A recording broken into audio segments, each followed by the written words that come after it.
and welcome to the APW. I am here with Tom. Hello. From Yards. So let's start this end. What have you brought in today? So this is my 86 Epiphone Sheraton, which is actually... Sorry, it's actually got a proper Gibson logo. Yeah, it's quite a rare one. They only did that for a few years coming out of the Japanese factory when they used to make them over there, which is why you can tell it's an old one. Right. So yeah, I'm probably not treating it as well as I should do, because actually I've got quite a lot of nice green kind of blood and skin marks on the pickups now, which is good. That is how they go though, isn't it? Yeah, I mean it's just the it's not really designed for playing like hardcore, this thing. It's kind of, I think, more of a jazz kind of easy guitar, but it's it does the job for us, so it's alright. You're going into we've got some classics on here. The Chromatic Tuner. That's I took the Iron Maiden sticker off because I knew you'd be filming it, I'm proud of this. I bought a pine shelf the other week to mount all this on, because I was fed up with kicking them about the little venues we play in. Class. And then, to be honest, there's not an awful lot of anything you wouldn't expect. We've got the old Boss Octave, which you occasionally put on for a bit more extra thunder.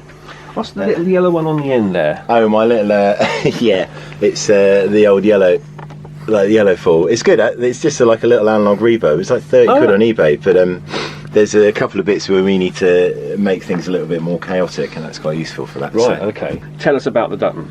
Yeah. So this is made by a really, really good friend of ours, Alex Dutton, and he only makes. Rainey, how many amps does he make a year? It's kind of 2. Yeah, literally like 2 amps a year. He kind of does this amazing kind of hobby of his. So. Alex used to live in London, and he's been a friend of the band for years, and he makes these. They're incredible. Like, I can't imagine playing to anything else really. How do you set this? Is this running clean or dirty? It's running pretty dirty, and then that's why I've got a little bit of a boost from the Tube Screamer, just to a little more. It's just it just makes it a little bit brighter, to be honest, because it's quite because obviously it's all valve. You have to push it quite hard to get it going. Yes. But it does break up in a really nice, smooth way. It's not too fizzy, which is brilliant.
Okay, so now we're in the drum room to talk to Lee from Funeral Shakes.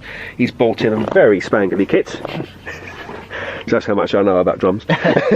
So take us through it. What have we got? We've got K series Zildjian there. Yeah, I've got a mixture of K and A series Zildjian.